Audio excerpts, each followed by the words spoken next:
अस्सलाम वालेकुम जी व्यूवर्स, कैसे हैं आप सब। उम्मीद करती हूँ सब ठीक होंगे, खैरियत से होंगे। तो आज मैं आप लोगों के साथ पेशावर की मशहूर कढ़ाई चरसी कढ़ाई की जो रेसिपी है वो आप लोगों के साथ शेयर करने वाली हूँ, जो कि घर के 2 मसालों के साथ रेडी होगी। और वो मसाले कौन से हैं वो मैं आगे वीडियो में चल के आपको बताऊँगी।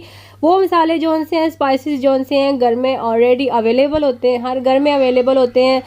बनाना भी इसे बहुत ही ज़्यादा आसान है। तो वीडियो को आपने स्किप नहीं करना, वीडियो को पूरा देखिएगा। तो चले वीडियो की तरफ चलते हैं और बनाना स्टार्ट करते हैं पेशावर की मशहूर कढ़ाई चरसी कढ़ाई।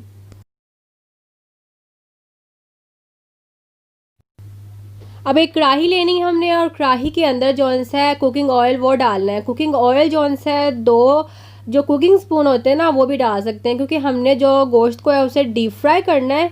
इसीलिए आप जब बाकी जो ऑयल होगा उसे बाद में निकाल लेंगे। ठीक हो गया जी। लेकिन मैं जौन सा है नॉर्मल जौन सा है ना 1 टेबल स्पून जौन सा कुकिंग स्पून वही उसके अंदर ऐड किया है। और उसके बाद ये टी स्पून है, ठीक है, 1 टीस्पून जौन सा है इसके अंदर मैं नमक का ऐड कर रही हूँ। ठीक है, ये ऐड करना। अगर आप 1 केजी की बना रहे हैं तो आपने 1 टेबल स्पून इसमें जो नमक का है वो ऐड करना है। ठीक हो गया जी। और उसके बाद हमने यहाँ पर जौन सा गोश्त है वो ऐड करना है। गोश्त में पहले बता चुकी हूँ कि मेरे पास हाफ केजी आधा किलो गोश्त है, तो उसके हिसाब से मैं आपको क्वांटिटी बता रही हूँ। ठीक है, अगर आपको किलो की बनानी है तो आप इसी क्वांटिटी को आपने डबल कर लेना है। ठीक हो गया जी। अब हमने क्या करना है, इसे डीप फ्राई करना है 5 से 7 मिनट के लिए मीडियम फ्लेम पे। फ्लेम को आपने हाई पे नहीं करना। ठीक है, जैसे इसका थोड़ा सा कलर चेंज होगा, ये थोड़ा सा 5 से 7 मिनट जो सा फ्राई हो जाएगा, फिर उसके बाद नेक्स्ट स्टेप की तरफ चलेंगे। तो 5 से 7 मिनट हो चुके हुए हैं। ठीक है, उसके अंदर मैंने जो से अब ये जिंजर गार्लिक पेस्ट है, ठीक है, 1 टीस्पून के करीब ये जिंजर गार्लिक पेस्ट है। ठीक है, ये मैंने इसके अंदर ऐड कर देना है। और उसके साथ जो से सब्ज़ मिर्चें जो सी होती हैं, जो बारीक वाली सब्ज़ मिर्चें हैं, जो तीखी वाली होती हैं, वो वाली मैंने जो सी है जुलियन कट की है, मतलब कि उन्हें लंबाई में काट लिया। ठीक हो गया जी। ये जो मैंने लंबाई में काटी है सब्ज़ मिर्चें, ये तकरीबन 4 से 5 सब्ज़ मिर्चें थी जिन्हें मैंने काट लिया है बिल्कुल ऐसे की। तो ये जो 3 सब्ज़ मिर्चें हैं ये मैंने आपको सिर्फ दिखाने के लिए साथ रखी ने, मैं निकाल लूँगी साइड पे, और जो बाकी की हैं वो मैं इसके अंदर डाल लूँगी। अगर आपके पास लंबाई में नहीं काटी जा रही तो आप इसे क्यूब्स में काट लें, यानी कि एक मिर्च का आप 3 से 4 जो है साइज़ भी कर सकते हैं। यहाँ पर कुछ लोग लाल मिर्च ऐड करते हैं, मैं आपको रिकमेंड करूँगी कि लाल मिर्च की बजाय आप जो है सब्ज़ मिर्च ऐड करें। इसका जो टेस्ट है वो लाल मिर्च से ज़्यादा अच्छा आएगा। ठीक हो गया जी। तो ये जो सी है सिर्फ 2 स्पाइसेस में हमने इसमें, एक तो नमक है और दूसरा जो सीक्रेट स्पाइसेस वो मैं आपको लास्ट पे बताऊंगी कि वो जैसे जैसे हम वीडियो की तरफ बढ़ेंगे वैसे वैसे मैं आपको बताऊंगी। तो सब्ज़ मिर्चें और जो जिंजर गार्लिक पेस्ट है, अदरक लहसुन का पेस्ट डालने के बाद मज़ीद इसे 2 मिनट के लिए फ्राई करना है। पहले हमने 5 से 7 मिनट से फ्राई किया और फिर मज़ीद 2 मिनट के लिए लहसुन अदरक का पेस्ट डालने के बाद इसे फ्राई करना है। ठीक हो गया जी। और उसके बाद बारी आती है टमाटरों की। इसमें जो ग्रेवी होती है ना वो इतनी ज़्यादा नहीं होती, तो टमाटर जो से यहाँ पर मैंने तकरीबन 5 लिए हैं। मीडियम स्मॉल साइज़ का भी था और कुछ मीडियम साइज़ के भी थे। ठीक हो गया जी। तो ये जो से लिए हैं मैंने आधा किलो गोश्त के लिए। तो आपने इस हिसाब से अगर ज़्यादा बनानी है तो इसी को आपने जो है डबल कर लेना है। आप इसका छिलका उतार कर भी डाल सकते हैं। और अब हमने जस्ट इसे हीट देनी है ताकि इसके जो छिलके हैं वो नरम हो जाएं और ये खुद भी थोड़ा सा नरम हो जाए। ठीक हो गया जी।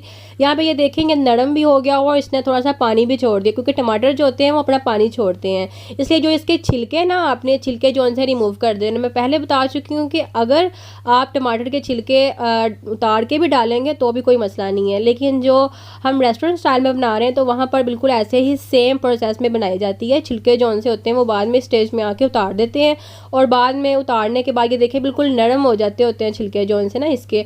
तो बिल्कुल मैंने जो से वैसे ही उस स्टेप को फॉलो किया है और आपको वैसे ही बता रही हूँ। ठीक हो गया। तो आपने इनके जो छिलके हैं वो उतार लेने हैं। जो छिलके ना उतरे उन्हें कुछ मिनट के लिए, यानी कि 1-2 सेकंड या 10 सेकंड के लिए, 1 मिनट के लिए मज़ीद छोड़ दें ताकि उसके जो छिलके हैं वो रिमूव हो जाएँ और जो टमाटर हैं वो थोड़े से नरम हो जाएँ। ठीक हो गया जी। अब उसके बाद आपने क्या करना है कि चम्मच की मदद से हमने जो टमाटर है उन्हें मैश करना है। इस स्टेज पे आपने इसे कवर नहीं करना है, क्योंकि हमने ऑलरेडी चिकन को फ्राई किया हुआ है, तो चिकन जो है वो अच्छे तरीके से गला हुआ है। तो हमने जस्ट इस स्टेज पे इसे मैश करना है ताकि इसकी जो ग्रेवी है वो रेडी हो जाए और जो हमारे टमाटर है वो भी अच्छे तरीके से इसके अंदर मिक्स हो जाए। ठीक हो गया जी। और अगर आपको हमारी वीडियो अच्छी लग रही है तो यहीं पर वीडियो को लाइक कर दीजिए, और अगर आप न्यू व्यूअर्स हैं तो जल्दी चैनल को सब्सक्राइब करें, वीडियो को लाइक किए शेयर किया करें और बेल वाले बटन को दबाना मत भूलें, कि जो नई आने वाली वीडियो आप तक सबसे पहले पहुंचेंगी।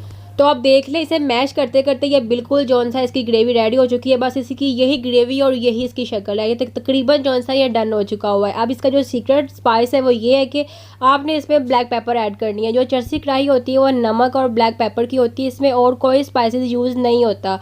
अगर आप ऑथेंटिक रेसिपी देखें तो उसमें भी सिर्फ ब्लैक पेपर और नमक यूज़ होता है। ठीक हो गया जी।